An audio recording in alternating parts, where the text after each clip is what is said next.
about this very thing. It's something that I deal with on the daily, working as a matchmaker and then as a master certified dating and relationship coach. And I see a lot of people in the chats today asking about why are dating apps so awful and I am sad. And, and so this is what I'm going to be talking about today.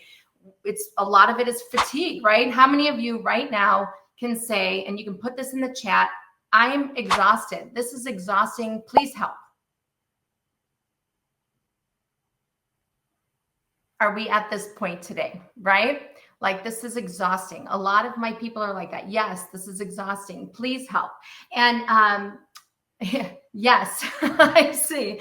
Now exactly, Lisa, right? Please help. This is how people come to me all the time. And Evelyn, I'm wondering how I can get the slideshow here up. Now, you guys, I do have a slideshow here. I come from originally in a classroom. So I love to have notes and I love to have things down so that you can take notes if you want to. So, please just go ahead and take notes if you want. I want this to be interactive. So if something resonates with you right now or anything that I'm saying over the next 20 minutes, please pop that in the chat so we can talk about it. If you need me to expand on what I'm saying or maybe describe something further, please just let me know and I'll make sure that I do that for you all. But we're going to talk about overcoming dating fatigue and self-doubt. And Dr. Wendy did such a great job at talking about building confidence, which is something, some of the stuff that I'm going to be talking about today is going to be overlapping with a lot of stuff that she talked about, because really our relationships with other people really start with ourselves, right? And so overcoming some of this fatigue is going to have a lot to do with how we deal with ourselves and our self-care. So, hopefully you'll get some things from here that will help you. And so today I'm just going to talk about some of the challenges that there are in dating today, how to manage your feelings, figuring out what might be blocking you or moving you forward, like some of the feelings that you might be having. Like I saw some people write, I'm sad. It's ridiculous. I don't feel confident. I'm not pretty enough, things like that. And that's probably keeping you from moving forward in the dating world. And then just helping you manage expectations and giving you some strategies to help dating be fun, because I know it sounds like it's impossible for dating to be fun, but dating should really be fun. It should be a journey. I mean, you are on a journey to find love, and how do we make it more fun than oh, this is awful? Because think about it. If you go into the dating world where you already think it's awful, it's probably going to be awful because you have a mindset that it's awful. So we want to make sure that we get you in the proper mindset so that you don't get fatigued or feel burnt out or feel like you're never going to find anybody. Okay. So I just have a question for everybody here. So in the chat, share the last time you felt dating exhaust or burnout or fatigue. And let me know why. Like, why are you exhausted? What's going on in your dating life right now that's making you fatigued or feeling some self-doubt? If you don't mind sharing.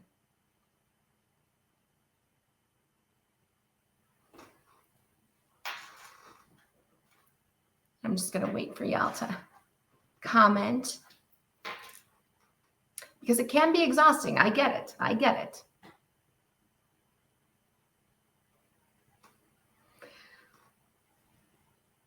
So what do you find most exhausting about the dating world?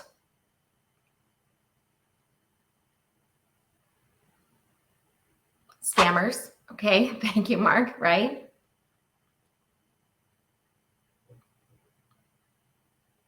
So no one is real. Okay. Not finding too many men on apps with the qualities you're looking for. Okay. Starting conversations and then they die. Yes, that happens often. I'm just going to wait for just a couple more if anyone has something different. Like you're forcing connections, feeling disconnected from their personality. Awesome. Thank you, Knight. That's a big one that we're going to talk about today a little bit, right? Feeling like you're forcing connections. Okay. Got it. These are all very good. Very good. So let's talk about all of this. Okay. Some of the problems with online dating right now. Okay. Keeping interest and conversation going. Okay. And we can get into that too, in terms of like how you're communicating and how long the conversation is going. Okay, people pretend to get you and then they change. Okay, got it. All of these things, everybody's feeling it. You are all not alone. Believe me, this modern dating world, the majority of people are feeling this. That's why I end up with clients at my door saying, please just help me figure this stuff out, okay? So that they can have more successful dates. Oh, I see ghosting, okay? Not into a long-term relationship, all of these things. I love it. All right, so let's talk about the problems with online dating. Some of the challenges nowadays are that there's too much options, right? There's too many options out there. So people are struggling with what's called analysis paralysis. Having, too many options is not a good thing for most people. You've got a lot of people with buyer's regret, so to speak, right? We have these check boxes that we're trying to find. And because we have so much choice, we're like, ooh, this person maybe fits everything, but they're missing this one thing. So then they go to this other thing, right? Which makes it seem like nobody's actually in. They're just kind of playing a field and seeing what's best, right? What's on is the grass greener on this other side? All right. So that's a challenge that is part of online dating. Singles who are professionals, maybe like yourselves, also have this lack of time. You might notice that, and I hear this all the time with my clients, I have no time, right? I just don't want to waste my time. And if any of you say these kinds of things, please, let me know if you say these things too. I don't want to waste time. I don't have a lot of time. The problem or the challenge with that is that when it comes to relationships, it takes time to build relationships. So what's happening with a lot of people who are online and they're using that time restraint, what happens is it becomes very disheartening because, you're putting a lot of weight on that date to be the one. And you're also starting to restrict maybe good, viable options for matches because you have all this, these options. You're not dating with intentionality, right? And you might be passing up on people because you're like, well, this person might be better. So you pass on this other person, right? Because of time. But you have to take the time to get to know somebody.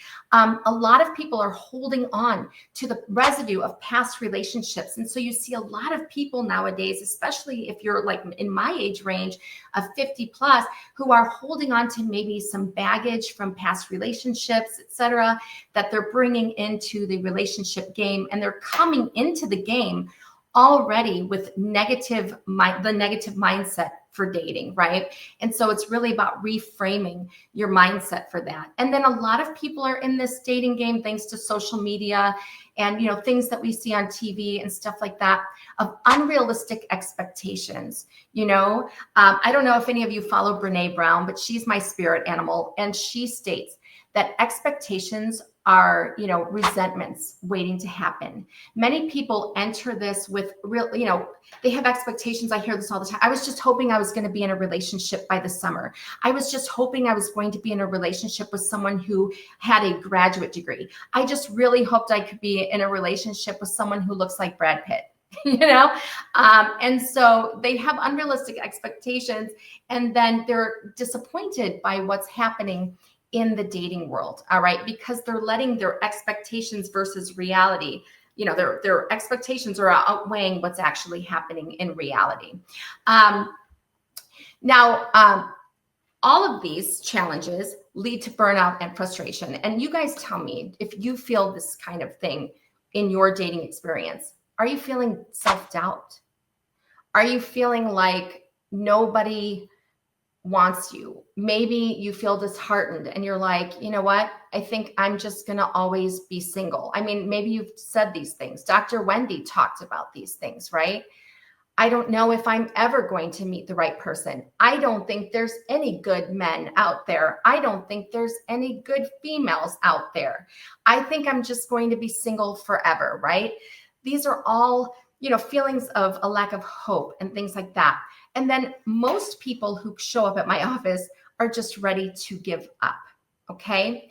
But we in the matchmaker world have a saying that it only takes one, and the next one could be the one. We in the matchmaker world also have a saying that says there is a lid for every pot. So don't give up. The sure way to not get into a relationship is by giving up. And as a matchmaker, I always say to people, you have got to keep a positive mindset. You've always got to just say, next one, right? The next one could be the one. I had a client who went on 127 dates. First dates, 127. Okay. And that's really frustrating. But on the 128th, he met his wife. And it took 3 years, but he found her because he never gave up. And he was like, you know what? I'm going to figure out how to have fun in this dating world as opposed to just letting it just take over and making me feel negative. Okay. It is a lot, Mark. It is a lot. And then I've had people who've gone on 5 dates and the 6th one was their one. And I've matched people who've been on 1 date and they found their one, but everybody's journey is different. And it's funny. I just had a client say to me, and, talking about feelings and expectations, she said one of the things that she's frustrated most about is that she hasn't been in a relationship for 5 years. And I said, in the past 5 years, were you ready for a relationship? And she said, no. So when you think of, where you're at right now, then you can, you think about like, maybe you're not finding something because maybe you're not ready for it.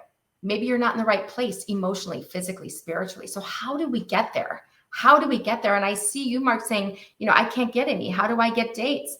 So let's talk about some of the ways we need to reframe some of your dating experiences so that you can get out of this feeling of self-doubt and frustration and try to get back into dating with intention and actually finding dates. So, one of the things, and this isn't on my slide, but positive energy. And someone said, I think Marilyn, you mentioned somewhere above in the chat that people don't give back that positive energy that you give out. Having a positive mindset and having confidence is one of the most attractive things to people in dating. If we come from a place of negativity, right? Like I can't find any dates or I can't do this.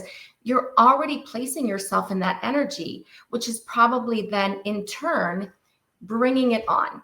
So, sometimes what I say, especially if we just don't think there's any way forward, it's a good idea sometimes to take a break. To take a break and start focusing on you. Dr. Wendy just talked about building confidence. If you're lacking that, we really need to get it. So sometimes it's okay to kind of take a break. Maybe you're doing too much. Maybe it's a little overwhelming. Maybe you need to reframe and get back in the game when you're a lot healthier, right? So taking a break is not a problem to work on yourself.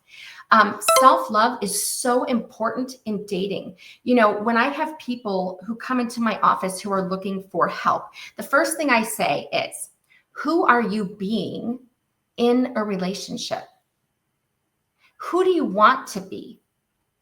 So I'd love to get some of you in the chat to say, who do you want to be in a relationship? Who are you being? Is who you're being confident? Is who you're being honest? Is who you're being living in integrity, loving, kind, generous? Like, who are you being in a relationship? What are some of the ways that you want to show up in your relationships?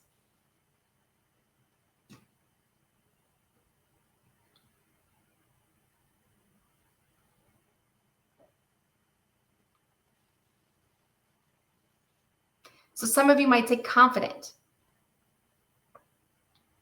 or some of you might say fun loving, and then think about whether or not you're showing up in that way. Right? And so when you show up in that way, that's what you're going to get, right, Lisa? Honest, direct, funny. And then when you show up in your dating apps, kind and honest, Shabnam, thank you. Think about how you're being every single day. When people work with me, I make them create a contract for themselves. And who are you going to be? We often attract who we're being, right? And what we're ready for. So start engaging in self-love and in activities. I also ask my clients, What do you love to do? And when I'm matching people, I say things like, where do you think I'm going to find your match, right? When you engage in activities that you love, it shows your passion. You tend to be happy, and you'll start to meet people organically that do what you love to do, right? It also helps you find yourself again and not be so lonely. A lot of people come from this place of loneliness, and so sometimes we're so lonely and we're getting frustrated because we are looking for somebody else to fill that space sometimes for us. So oftentimes when we fill the space by engaging in activities that we love, we start to create relationships with other people, and the universe and kind just kind of starts bringing people to you, right? Because people start to see your passion. People start to see what you're like. You are actually doing something that you love. It brings about fantastic energy, right? When you can take care of yourself, other people realize you can take care of them too, right? And you kind of want to have that. People look at you taking care of yourself. They see you, engaging in what you love. They see you loving yourself. Then why the heck wouldn't they love you too? All right. So really taking that time to invest in yourself, engage in activities that you love, finding yourself again, because oftentimes, and this is oftentimes why I say take a break, because maybe you're losing yourself in dating and putting too much pressure or attachment to people that you're trying to meet, but you want to make sure that you're getting people to be attracted to you as opposed to you trying to attract somebody else so much, right? Another way that you can help manage dating stress and fatigue is to detach yourself from the outcome. Now this one's really hard. Oh, I love it, Marianne. Yes, honest, loyal, loving. And so that's how you're going to show up every day, right? Detaching yourself from the outcome is really difficult for a lot of people. And like I said before, a lot of the challenges make it really hard for us to detach ourselves from the outcome. However, if you can detach yourself from the outcome, and instead of being like, oh my God, I hope this date works out, I hope this one is the one, and you just kind of reframe that as, I get to go out today and meet someone new and see what happens, right? I get to go online and see, what happens today. I'm going to reach out to some people. Okay. So how do you detach yourself and then not think so hard on why something didn't work or, what's going to happen? Putting too much weight on your journey, it really puts a lot of weight on you. It takes pressure off, Lisa. It does, right? Because now you're just like, I'm going out. Like, how many of you have ever, when I was an actress and I used to go to auditions, and I was so desperate to have that audition, and I would never get that part. And then, the auditions that I was like, I don't really care, I don't think these are right for me, I would immediately get those auditions. I would get the role. And I think it just because it took the pressure off. There wasn't anxiety. I wasn't attaching myself to any outcome. I just kind of did it. And then it just kind of happened. You'll find that when you start to engage in activities you love, you start taking care of yourself, you start going out and meeting people, all of a sudden, people will start, and things will start happening for you. A lot of people who come to my coaching, without even trying, things just start happening because they're reframing, they're living in a different way, they're not attaching themselves to the outcome. And so it's almost like adoption, right? Have you ever had people who have tried to adopt or had tried to have children and then they adopt and then they get pregnant? It's kind of the same thing. Also trying to realize that seriously, when you hear it's not you, it's me, seriously, it is. Try not to take everything too personally. Okay. It's something that's within the other person that's not directing them to you. So, and if they're not into you, they're not your person, and that's okay. There's a lid for every pot. You'll find your person. Don't worry. Okay. And then also just reframing everything. If a date didn't work out right, it has nothing to do with you. Think about maybe what maybe didn't go right. Maybe they, lived too far. I mean, maybe it really was something so silly. Maybe you have teens and they have a baby and they don't want to be with someone who has teens. They want someone with kids that are closer in age to them. It could be, maybe you have dark hair. It could be so ridiculous. Some people's checkbox mentality can be ridiculous. It's not always about you. Just try to find a different reframe. Okay, that date didn't work. That's fine. Next, right? the next one could be the one. Just trying to reframe your mind for that. All of these strategies help to manage dating fatigue. You know, I mean, there's more, but I know we're limited on time.